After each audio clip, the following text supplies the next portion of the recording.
Hello everybody, this is Margaret Harris in Geneva on this Thursday, August 13, welcoming you to today's World Health Organization press briefing on COVID-19.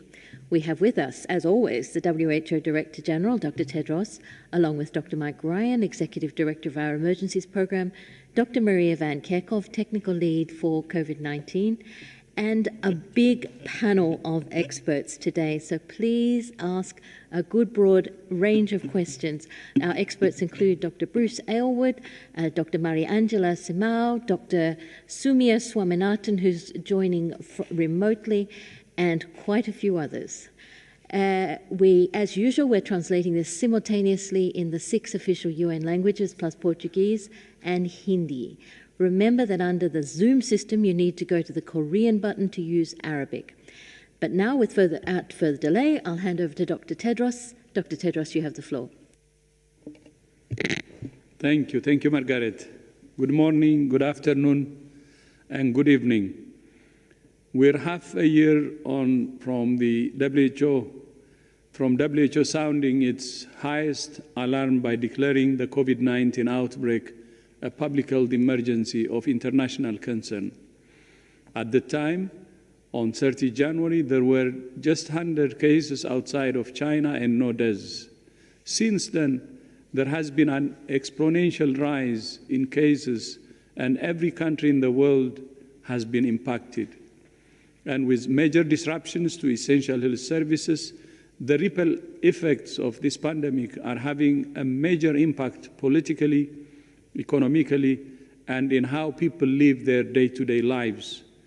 Everyone is asking, so how do we go back to normal? And today, I want to talk about not how we're going to go back, but how we're going to go forward. And that to move forward, the best bet is to do it together. In early January, at the beginning of the outbreak, WHO activated our global technical networks to gather all available information about this virus. Within the first 2 weeks of January, the viral genome of COVID-19 was mapped in China, shared globally, and the first PCR test protocol was shared on the WHO website. This enabled the first diagnostics to be developed, vaccine research to start, and soon after, millions of tests, PPE, and supplies were shipped around the world. In February, we held the WHO's Research and Development Blueprint meeting, where scientists and researchers from across the world came together to identify research priorities.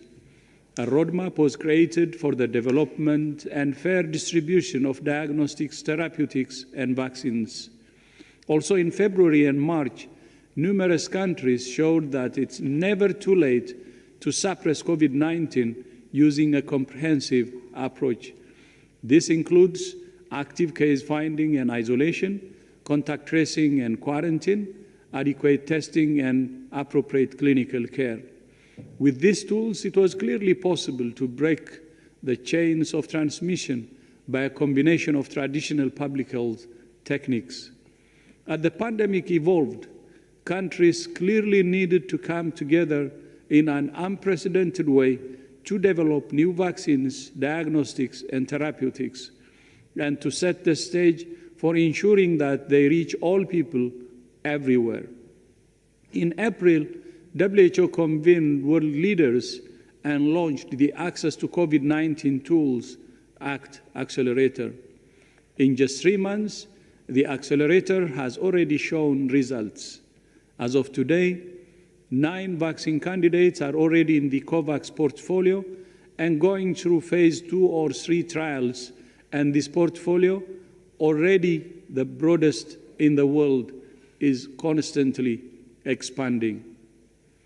And through the COVAX Global Vaccines Facility, countries that represent nearly 70% of the global population have signed up or expressed an interest to be part of the new initiative. On therapeutics, the first proven therapy for severe COVID-19, Dexamethasone was announced in June with support from the Therapeutic Accelerator arm and is currently in scale-up. On diagnostics, more than 50 tests are currently in evaluation, and new evidence has been generated around rapid antigen detection tests that could be game-changing. The ACT Accelerator is the only global framework for ensuring the fair and equitable allocation of COVID-19 tools. But it must be financed to be successful. IMF estimates the pandemic costs the global economy $375 billion a month and predicts a cumulative loss to the global economy over 2 years of over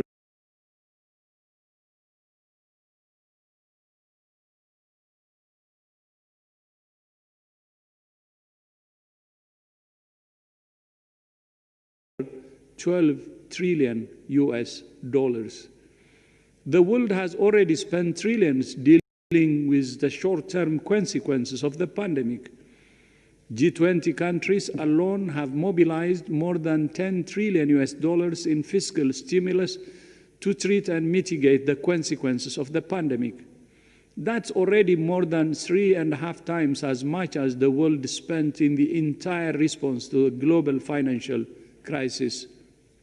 It's easy to think of the ACT Accelerator as the research and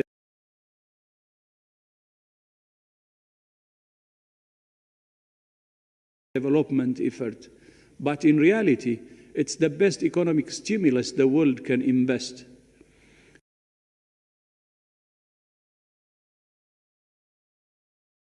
Funding the ACT Accelerator will cost a tiny fraction in comparison to the alternative where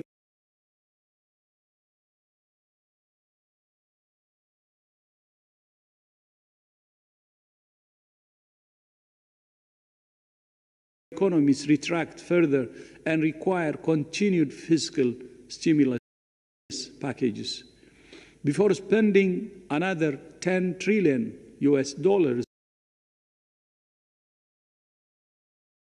on the consequences of the next wave, we estimate that the world will need to spend at least $100 billion on new tools, especially any new vaccines that are developed. The first and most immediate need is $31.3 billion for the ACT Accelerator.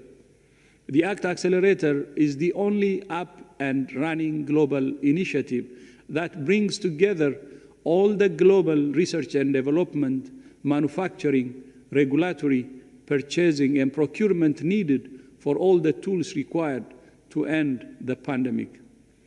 Picking individual winners is an expensive, risky gamble. The ACT Accelerator enables governments to spread the risk and share the reward. In particular, the development of vaccines is long, complex, risky, and expensive. The vast majority of vaccines in early development fail. The world needs multiple vaccine candidates of different types to maximize the chances of finding a winning solution. When a successful new vaccine is found, there will be greater demand than there is supply. Excess demand and competition for supply is already creating vaccine nationalism and risk of price gouging. This is the kind of market failure that only global solidarity, public sector investment, and engagement can solve. But the ACT Accelerator funding gap can't be covered by traditional development assistance alone. The best solution for everyone is a blend of development assistance and additional financing from stimulus packages to fund this effort. And this blend of financing is the best solution right now because it's the fastest way to end the pandemic and ensure a swift global recovery. We live in a globalized economy, and countries are dependent on each other for goods and services, transportation and supply. If we don't get rid of the virus everywhere, we can't rebuild economies anywhere.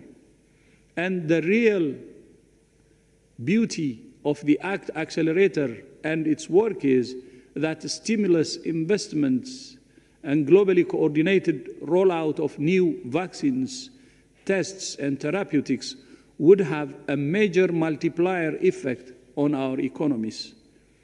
The sooner we stop the pandemic, the sooner we can ensure internationally interlinked sectors like travel, trade, and tourism can truly recover. There is hope. If we all deploy the tools currently at our disposal today, and if we collectively invest in new tools through the ACT Accelerator, we have a route out of this pandemic. Together, together, together with solidarity. Over the past 2 years, working with the government of the Democratic Republic of the Congo, communities, health workers, and local and international partners, we collectively defeated one of the most difficult Ebola outbreaks the world has ever faced. However, at the time of COVID-19, the outbreak in Equator province is a worrying development. So far, there have been 86 Ebola cases across the province. The country, government, and partners face significant logistical challenges in being able to rapidly investigate and establish response capacities in extremely remote and difficult areas to access. The geographic spread of the outbreak is vast, with cases in some areas separated by more than 250 kilometers, and many areas are only accessible by helicopter or boat.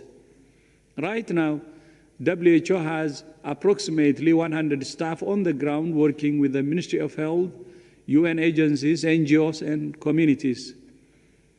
We immediately released $2.5 million from the Contingency Fund for Emergencies and our Regional Emergency Response Fund to support the immediate response. To bring the outbreak under control and end it, WHO and partners require additional funding. We're currently working with surrounding provinces and neighboring countries to enhance preparedness as we did with the previous Ebola outbreak in Eastern DRC. As we know from past experience, this is not just a matter for a country's health security. It is a matter of global health security. Whether it's COVID-19, Ebola, or other high-impact epidemics, we must be prepared. We need to be on high alert, and we need to respond quickly. And our best chance to be successful is always do it together. I thank you. Thank you very much, Dr. Tedros. I'll now open the floor to questions from journalists. But before that, I'd like to remind you that if you want to ask a question, you must use the raise your hand icon, even if you've submitted the question beforehand. And I'll also apologize to you now to those who miss out. We've got a lot of people online, so please restrict your questions to one question. I know it's a really complex subject, but please try to just ask the one question. We've got a lot of very strong science and health journalists on the line, and we'll start with Helen Branswell from Stat News. Helen, could you unmute yourself and ask your question? Hi all. Thank you very much for taking my question. I've asked it before, and I'm going to ask it again. One of these times the answer might be different. Is there any evidence yet of, confirmed reinfection of cases of people who had earlier had infection and have had a second subsequent infection? Thank you.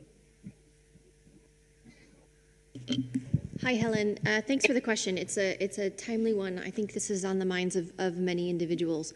There are some examples of countries that have suggested that an individual may have been reinfected. It's still not confirmed.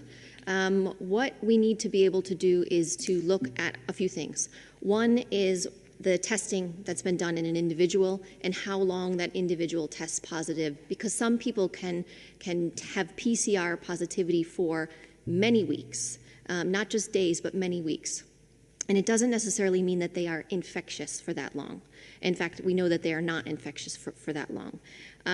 There are some examples of individuals who have had, that have tested PCR positive, and then after several days, several weeks, have tested, after testing negative, have tested positive again. We've had some examples in Korea, and that was not an example of reinfection.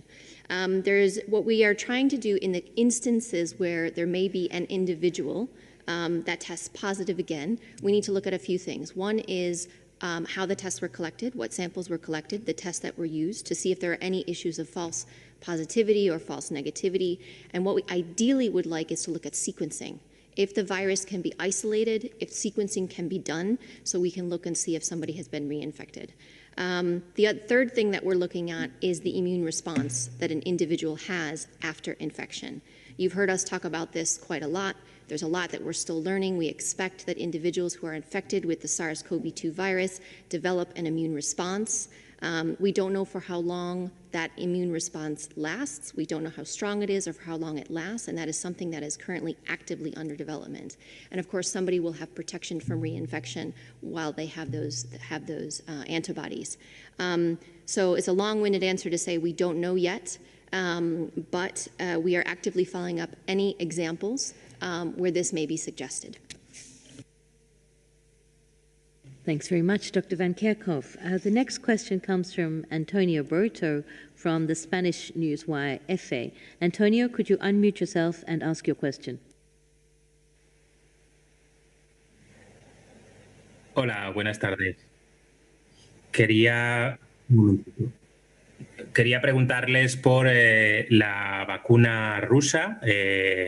Ya la Organización Mundial de la Salud en los últimos días pues, ha reaccionado un poco con cautela al anuncio por parte del presidente Putin, y quería saber si pasados los días tienen más información sobre esta vacuna, si creen que sería fiable, sería posible extenderla a otros países, y si está dentro de las 9 vacunas que el doctor Tedros ha mencionado en su discurso inicial. Gracias.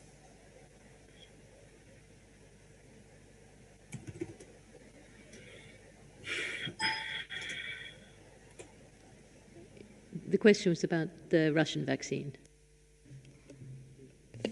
So thank you very much. This is Bruce Aylward, who's heading up the Hub for the Arctic Accelerator. As everyone on the call is aware, we have now dozens and dozens, indeed, well over 170 vaccine candidates that are under evaluation around the world at different stages. 26 of those have been in clinical trial, one of which, as people on this call will be aware, was the Russian vaccine. It was not one of the vaccines that are in the COVAX portfolio. I think there was a specific question about the 9 that are in the portfolio. It does not include that vaccine or those vaccines. And in terms, I think there was a specific question about whether or not we would see the WHO expanded use of that. We don't have sufficient information at this point to make a judgment on that, and we're currently in conversation with Russia to get additional information, understand the status of that product, the trials that have been undertaken, and then what the next steps might be.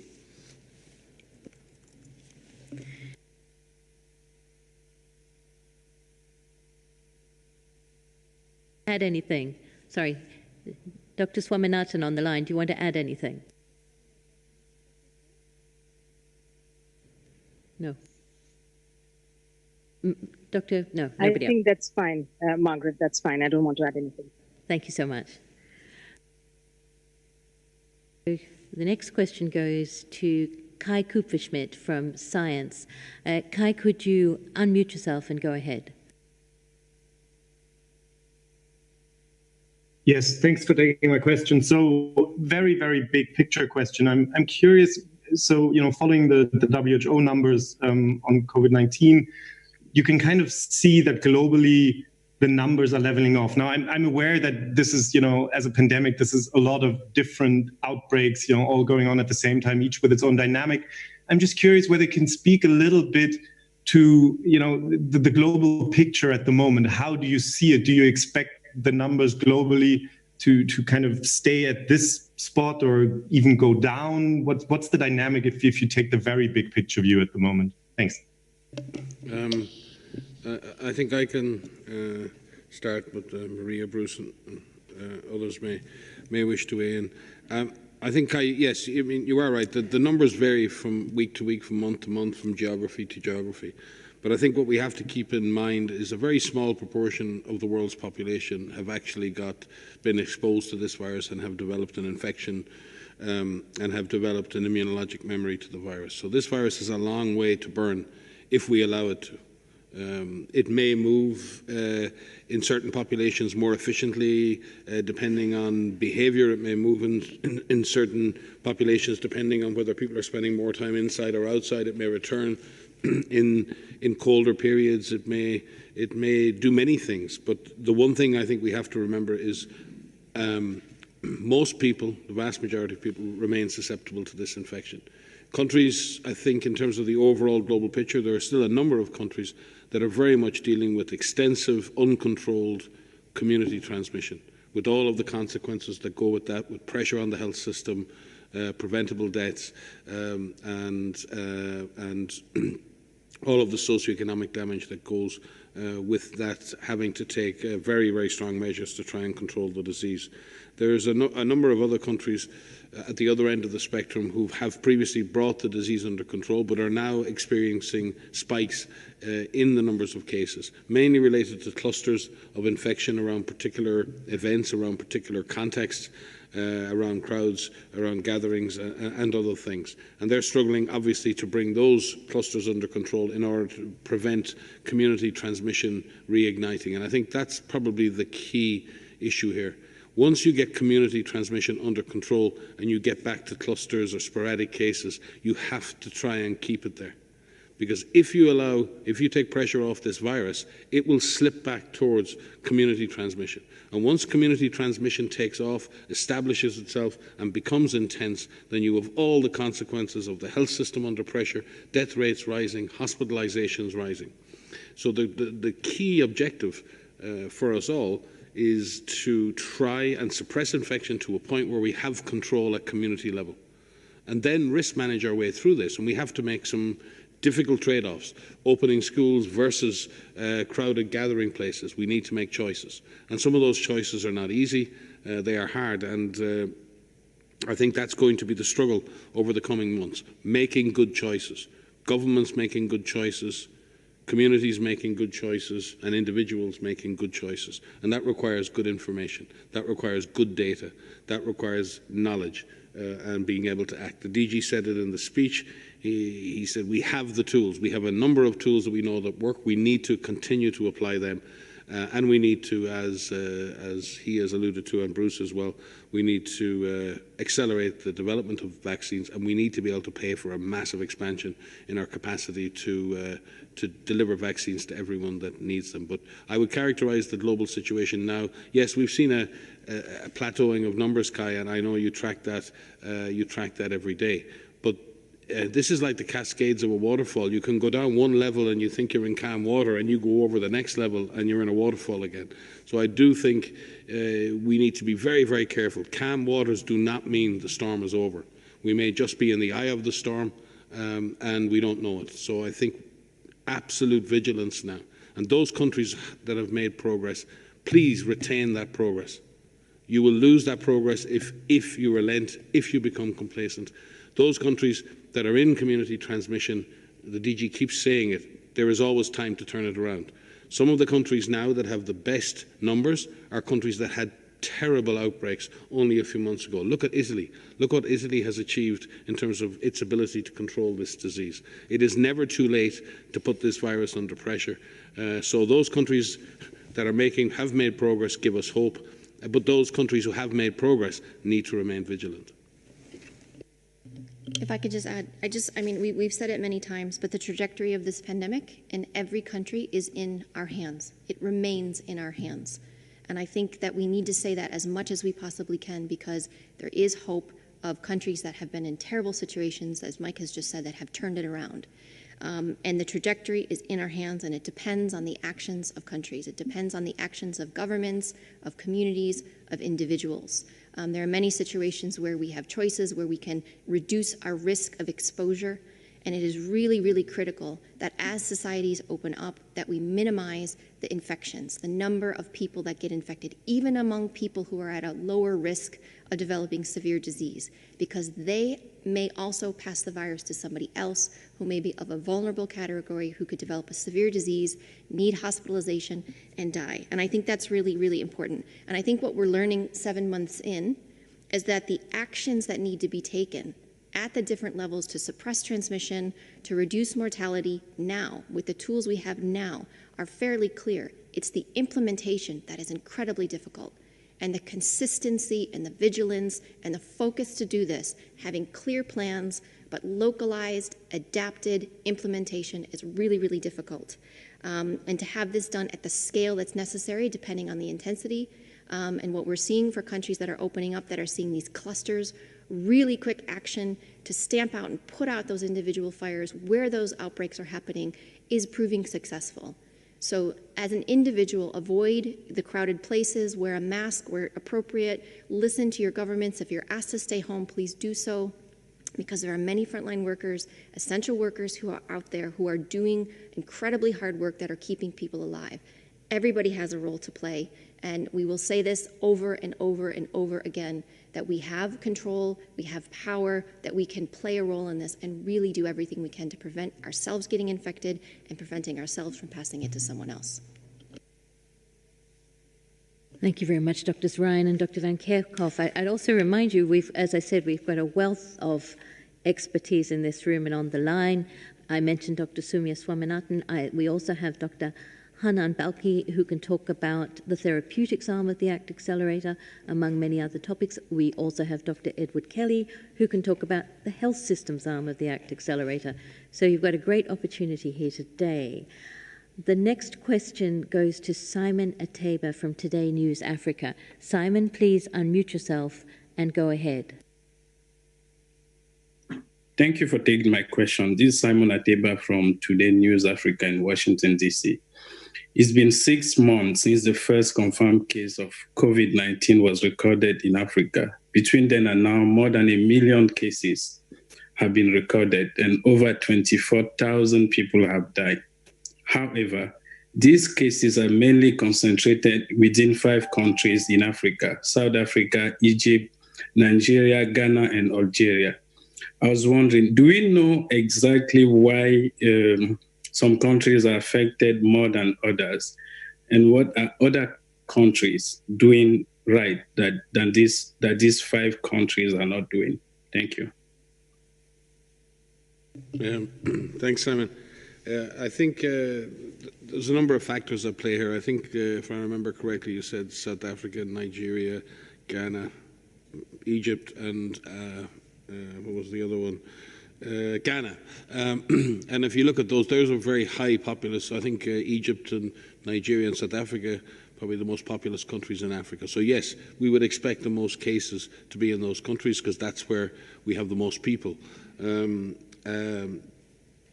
Some other factors: South Africa would have imported disease much earlier than other countries, quite early in the course of this pandemic. The pandemic has had longer to generate its epidemic curve in that situation. Equally, Nigeria as well. So some of these countries are highly connected. If you look at these countries, they're very connected through direct airline routes and others to Europe, and they may have imported disease earlier. They also have a lot of family and other links with other countries. So there may be elements of how the disease and when it was introduced into those countries. Also, I would argue that paradoxically, these 5 countries actually have relatively strong public health systems. They have good surveillance systems. They have good national labs, and they may actually be detecting more cases than some other countries. So the absence of evidence is not evidence of absence. And in this case, I think countries with stronger public health laboratory systems tend to find cases more quickly. So equally, though, on the other side, there are risk factors associated with these countries, and that is large dense urban populations in Nigeria, in South Africa, in Egypt. And therefore, on the other side of it, there are pockets of poverty and large pockets of urban poverty in which this disease can spread much more easily. So I'd say there are factors in two directions, Simon. These countries are more at risk. These countries have larger populations. These countries have strong surveillance capacity to detect, but also there are real reasons why these countries are at higher risk given their population distribution and their dense peri-urban and urban populations. Maria, would you like to add? Yeah, just to briefly add to say, in addition to what Mike has said, I think one of the things we need to accept that in all countries, there are unrecognized cases that are not being picked up by current surveillance strategies, that are not being picked up by current testing strategies. And while Africa has done an incredible job of building and increasing and expanding testing capacity to be able to detect COVID-19 cases, it isn't evenly distributed throughout the entire continent. And so I think there may be unrecognized cases that way. There's also demographic differences where you have younger populations. Median age of a population is younger than some countries, perhaps in Europe, in North America. And you have different prevalences of underlying conditions, which put people who are infected with the SARS-CoV virus at a higher risk of developing severe disease, therefore possibly being detected by the health system. And I think there's a number of factors there. And I think in the beginning of this pandemic, we were asked this question a lot of why aren't we seeing so many cases in this country or that country? So it's a combination of factors. I think one of the things that I find quite interesting are the results from the early seroepidemiologic studies. There's a variety of them, a large number of them that are happening across the globe, more than 100 at present. And some of the early results in Africa are suggesting that there are people who have detected antibodies, meaning that they have been infected, but they were unrecognized. They weren't picked up by the current system. And so I think we also need to look at that data as well. And perhaps they didn't develop a severe disease, or they didn't develop a disease and therefore weren't picked up. So as Mike has said, it's a number of factors that are largely contributing to why we see differences in testing and differences in detection across countries. Thank you very much, Dr. Ryan and Dr. Van Kerkhove. The next question is from Bianca Rotier from Il Globo, Brazil. Bianca, can you unmute yourself and ask your question? Thanks a lot, Margaret, for taking my question here. Yeah, Bianca, I'm correspondent in Switzerland for Globo News and Globo, the largest TV network in Brazil. And China, my question is about China that announced today that chicken wings imported from Brazil tested positive for COVID-19. So what should be done in a situation like this? Can we get infected by the virus from food, including frozen food?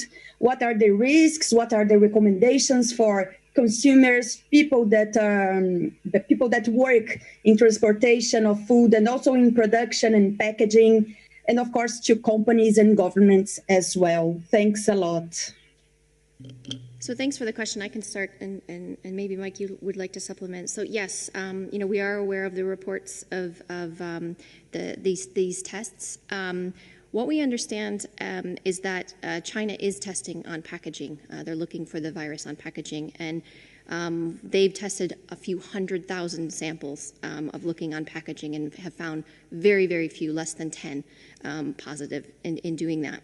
We have issued guidance with FAO on food handlers and working with food, working with frozen foods, working with live foods to keep people safe in their working environment. We know that the virus can remain on surfaces for some time, but the virus can be inactivated on your hands if you wash your hands or use an alcohol-based rub. And if the virus is actually in food, and we have no examples of where this virus has been transmitted as a foodborne, whereas someone has consumed a food product, the viruses can be killed, like other viruses as well, can be killed if the meat is cooked. So we have issued guidance on how to ensure that people who are handling these products can work safely. And may I just add, because I think people are already scared enough and fearful enough in the COVID pandemic, it's important that we track findings like this, and it's important that we don't discount scientific evidence where we find it. But it's also important that people can go about their daily lives without fear. People should not fear food or food packaging or the processing or delivery of food. Food is very important, and I would hate to think that we would create an impression that there's a problem with our food or there's a problem with our food chains. They're under enough pressure as it is already. We will continue to track findings like this, but as Maria said, there is no evidence that food or the food chain is participating in transmission of this virus, and people should feel comfortable and feel safe in the now. There are many other reasons why we need to protect and we need to cook our food properly, and there are many other contaminants of food that occurs, but I think we should not be placing COVID as a risk in this area. I think it's important that we don't conflate observations like this into a major concern around food. Our food, from a COVID perspective, is safe, but there are many other reasons that we need to keep our food chain safe, and many people work very, very hard across the world to ensure that our food is safe and of the highest quality.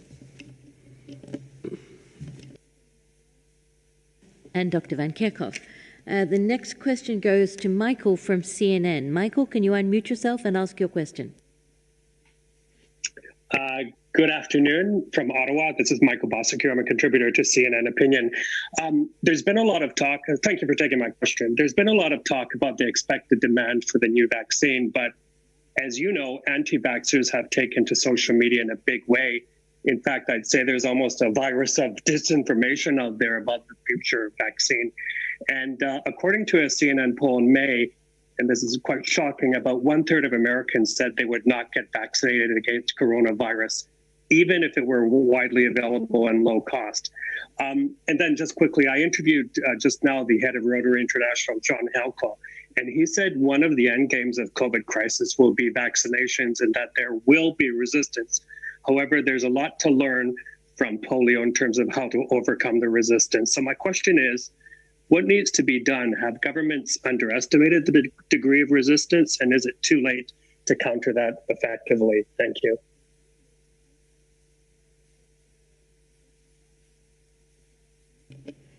Thank you for the question, because it's absolutely important that there's work on both sides, on the vaccine acceptance and also on the vaccine hesitancy. And WHO takes this extremely serious because, as you mentioned, there are already problems with routine vaccination. And we've seen that the problems are related either to mistrust on institutions or on scientific information, but also because of the very rapid access to incorrect information that happens through social media and so on. So WHO has been working in the past years, and it's intensifying its work with the social media platforms to ensure that there is early detection of incorrect information, and there are also people looking for information that they have access to the right sites that provide solid and scientific-based information on vaccine. But this is absolutely a work stream that WHO is taking very seriously, thinking that we will need to have a rapid uptake in many countries as vaccines become available. Thank you. If I could just add, some of the things we're doing right now about this issue, in addition to what Mary Angela just said, is that we're engaging with a lot of different groups right now to discuss vaccine understanding, what a vaccine is, what a vaccine does, what it's meant to do, what it can't do, how these are being developed to be a safe and effective vaccine, even though it's a rapid development. The steps are not being skipped in terms of safety and in terms of efficacy, and also to understand acceptance and demand. And so we're working with different groups to work on communication packages, listening, and so this could be worked on now as the vaccine itself is being developed.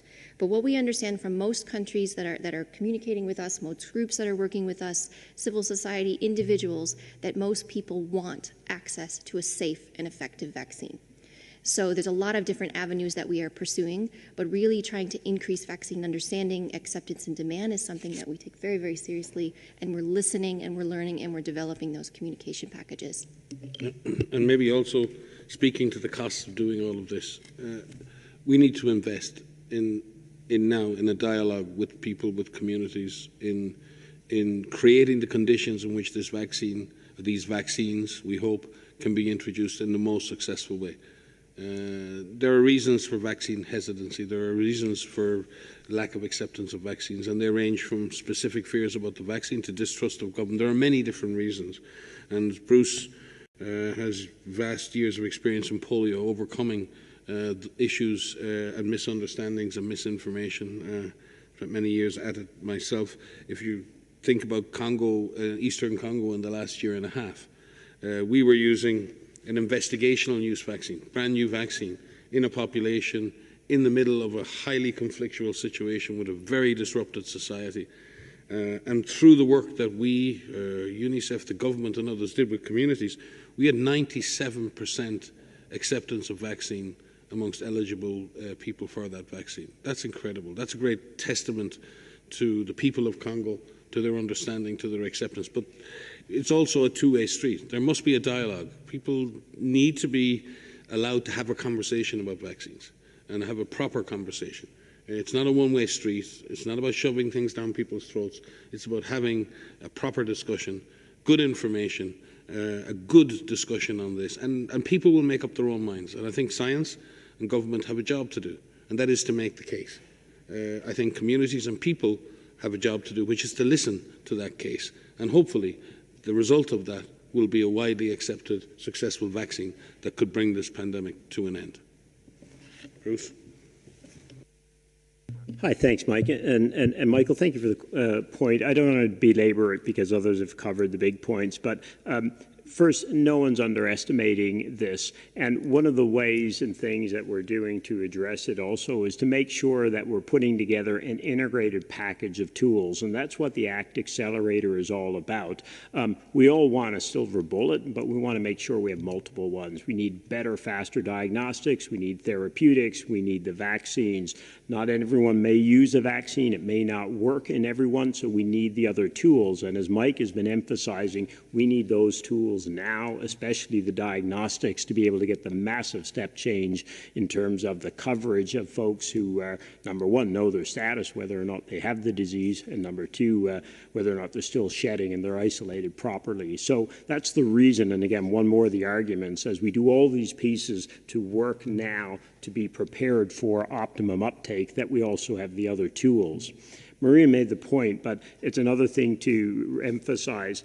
One of the key things we're trying to do with the accelerator is to move in parallel things that we would normally do in sequence. Normally we do the research and development, then we do the manufacturing and the pre-qualification, then we work on the delivery issues. But in this, again, Maria, I think you referred to it, we're trying to do all of those almost in parallel. That's why we need the money up front. That's how we're going to be successful. If we do all the work on the R&D, we don't have the resources to do this community preparedness work, exactly as you're speaking to, we won't be as successful as we want to be. We won't get the coverage that we need, and we won't stop this as quickly as we could with this, with the new tools that are coming online. Thank you very much, Dr. Aylward, Dr. Simao, Dr. Van Kerkhove, and Dr. Ryan for all those fantastic answers. The next question goes to Ye Li of Xinhua. Ye, please unmute yourself and go ahead. Okay, thank you for presenting my question. My question is still about the vaccine. So WHO has always been promoting the equal distribution of vaccines. So now I want to ask, how many countries now have publicly declared that if they have an effective vaccine against COVID-19 being developed, and they will treat it as a public good for the world? And what are the positions of the major countries that now have most developments in the vaccine research? Thank you. I think this is a question for Dr. Mariangela again. Thank you for the question. That's a very hot discussion at the moment because we are talking about a vaccine, a safe and effective vaccine being a public health good. And we are talking about ensuring that there is equitable access to the technologies that are developed and that they reach all countries, that they benefit populations in all countries, not only high-income countries. So this is and we're going through a moment where we see that some countries are doing bilateral agreements with companies, but at the same time, we have a global movement. We are working together in international organizations, WHO, with the Vaccine Alliance, Gavi, and we're working together, discussing with the member states, the organization of a global facility. And this global facility will be a pool mechanism to procure, invest in vaccine candidates, and ensure that countries who are participating, it's open to all countries, will have access to the vaccines once they prove to be safe and effective. So far, we have 167 countries already engaged in this process. So I think it's very reassuring that we have such a global commitment towards ensuring that there is, that once a technology is available, that there would be a commitment to ensure that equitable access on a timely fashion, that all countries are reached by the vaccines. Thank you. Thank you very much, Dr. Mariangela Simao. And we'll now move to the next question. We've only got time for a couple more questions because we've got a hard stop at 6:30. The next question goes to John Miller from Reuters. Hi, thanks very much.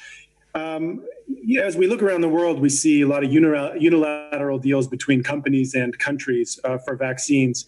And we heard earlier this week, Dr. Tedros talking about only being about 10% of the way towards the ACT accelerator goal, including the COVAX component of that.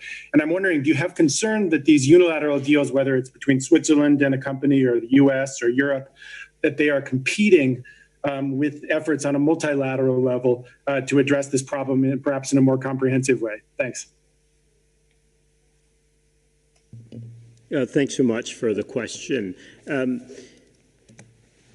it relates a little bit to the question that we just heard.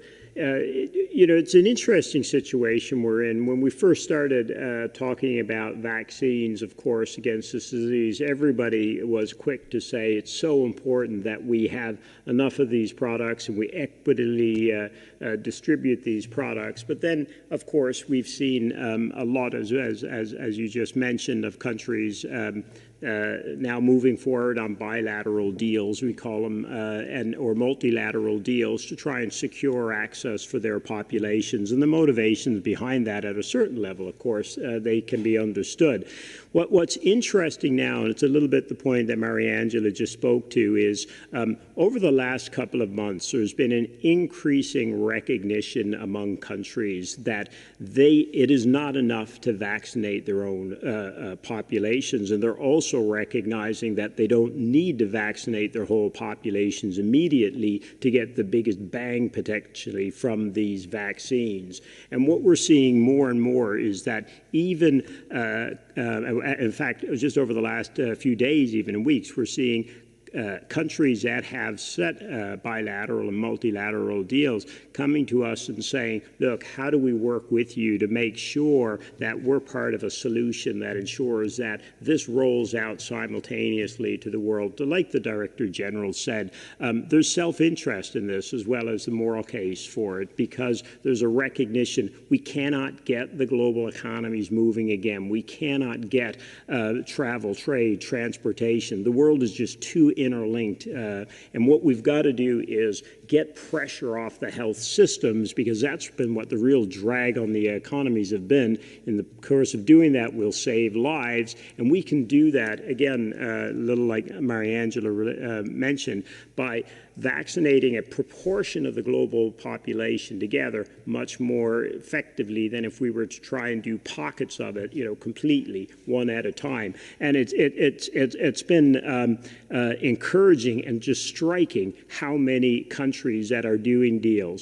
And on the other hand, remember, as countries are making deals and the rest, they're sending very loud messages that they want these vaccines, and then manufacturers have a whole new confidence that they need to expand their capacities. They need to produce more of these products, produce more of it at risk. So the key thing at this point is, how do we harness all of those investments into a global solution? And that's what the Director General was speaking about. It's the time now that we have hard evidence that the best solution is to roll this out simultaneously globally. Every economy is interlinked today. It just will not work otherwise.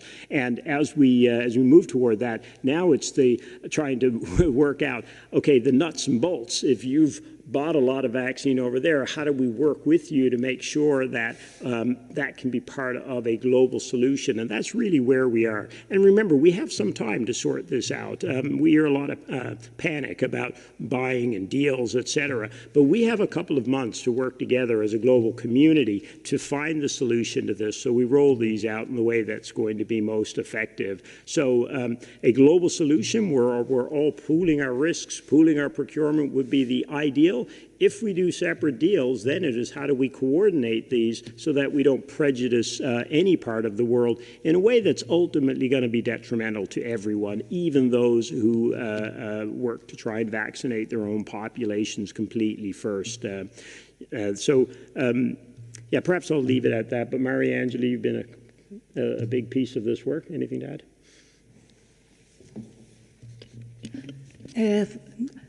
I think the fact that if you are betting in one or two candidates, we have around 200 vaccine candidates at the moment.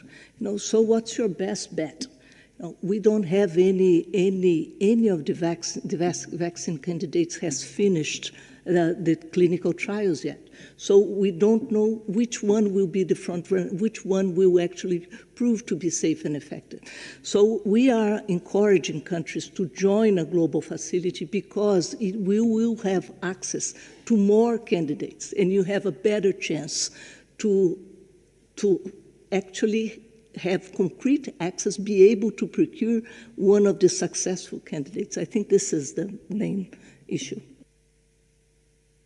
Sorry, just going to come back on it for 1 second because, again, the Director General in his comments, he mentioned some numbers that are so staggering, right? $10 trillion in global stimulus financing, fiscal stimulus financing to deal with the consequences of this disease, not even the causes.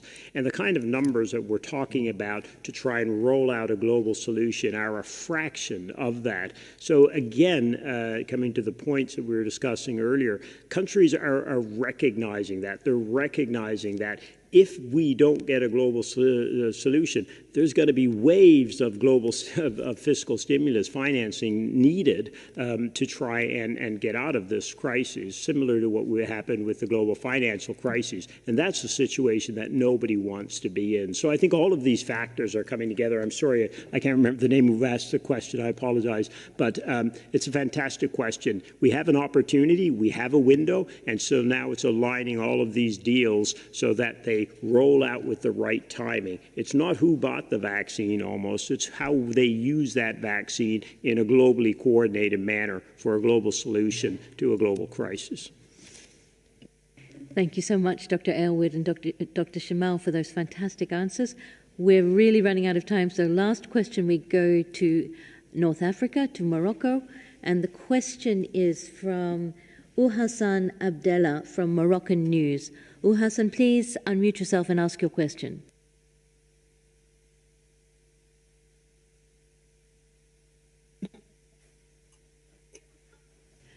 مرحبا شكرا لكم على منح الكلمة. سؤالي يتمحور حول تفسيركم للارتفاع الكبير لعدد الإصابات في المغرب، حيث يتم تسجيل أكثر من 1400 حالة في اليوم ووفيات أكثر منذ تطبيق سياسة تخفيف في البلاد. ما هو تفسيركم لهذا وشكرا.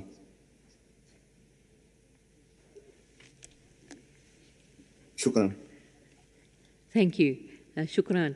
I think this question will be for Dr. Ryan.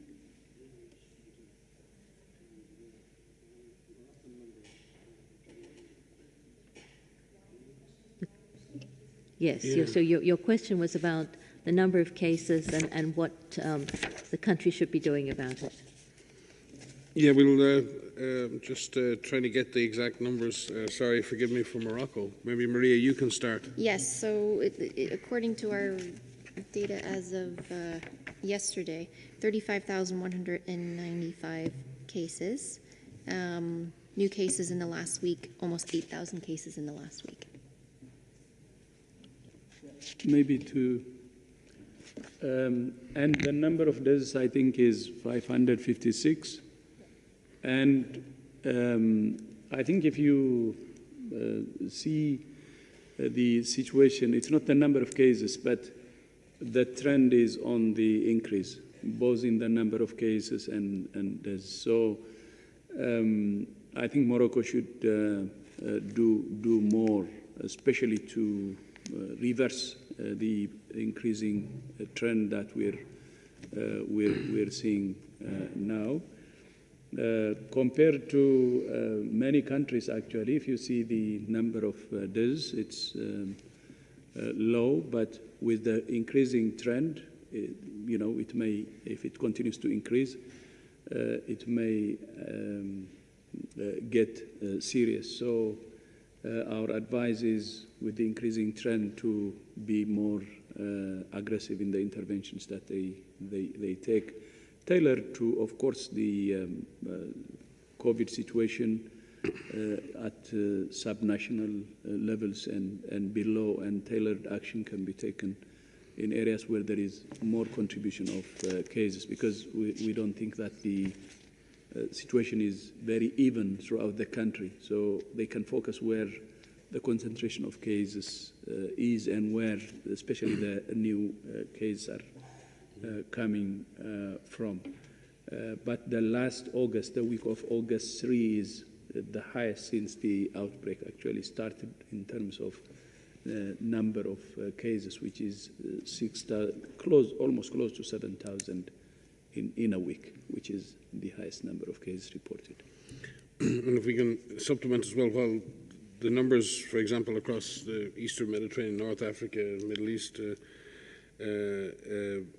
numbers in places like Saudi Arabia, Pakistan, and others are falling, and in the Gulf countries, we've certainly seen rapid increases in Morocco, in Lebanon now, unfortunately, and that's a big concern in the aftermath of the explosion. There is the rising number of cases in Lebanon and the stress that the health system is under. But similarly in Syria and Iraq, and of note, in the last 24 hours, Iraq has the most cases, new cases, reported from the Eastern Mediterranean region. I believe that's the first time where Iraq has had the top number of cases for that region. So I think we're seeing a very dynamic situation in the region. Morocco's also had some previous issues of clusters of infections in prisons and other places, and again it shows the difficulty. When you get clusters established in certain areas and certain groups, you may end up with those clusters extending into full-blown community transmission. So Morocco is not alone in North Africa or in the Eastern Mediterranean with an increasing trend of cases, and as the DG says, every country now needs to double down, examine what it's doing, where it's doing it at national and subnational level, and effectively use the tools that we do have. And Morocco has, if you go back over the last number of months, actually Morocco had a very, very low level of disease right the way through the early parts of this pandemic. So there's no question that Morocco has the capacity to do that. Every country has had to contend with flare-ups. Every country has had to contend with this disease bouncing back. The question is not, does the disease bounce back? The disease bounces back. It happens. It's a virus. It exploits weaknesses and gaps in our system. The real test is, how do we react? How do we respond as a government, as a community, as a society, and as individuals to that reality? And I think that's what we would ask each country to do. Don't lose hope when the disease bounces back. Don't blame others. Take action. Everyone takes action together in response to a jump in disease. Then the disease will go away. It'll be pushed away. I think in too many countries, we tend to look for scapegoats. Whose fault is it that the disease is back? Who made a mistake? In an emergency response, there's no time for that. It's a time for action. When the emergency is over, you sit down and then you say, okay, who did what? Who was slow? Who was fast? And during an emergency, we need everyone to act together and act quickly. And I think Morocco has demonstrated right the way through this pandemic its capacity to keep disease at a low level. Morocco needs to get back there again, with many other countries who are in a very similar situation.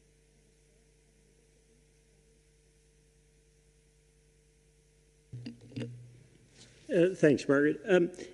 Just to Mike's point, this really comes back to what Kai asked earlier about this leveling of virus that we're seeing globally.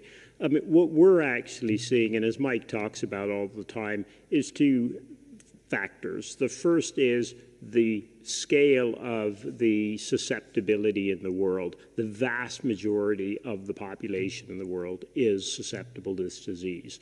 The second thing that we're seeing is the stringency of the application of control measures is dropping. People are coming closer together, as Maria's been talking about. Masks aren't being used always the way that they should, et cetera. And so any leveling of the disease that we're looking at should just lulling you into a sense of false security, because this disease, like Mike's been emphasizing, has lots of space to still cause trouble. When it does level, Kai, we have to take advantage of that opportunity to really get the testing in place, get the isolation capacity in place, get the contact tracing and quarantining working, because the vaccines are not going to be here tomorrow, but the virus is here today, which means we've got to use the tools we have today, or we're going to see these flares just like our caller from Morocco emphasized. But there's so much can be done long before we have a vaccine. Thank you so much. And on that important note of hope and action, I will close the press conference. Remember, we will post the audio files, and we will also post a copy of the Director General's speech. Now I'll hand over to the DG, Dr. Tedros, for final words. Yeah, thank you so much. So thank you to those who have joined today, and see you on Monday for our next presser. Thank you.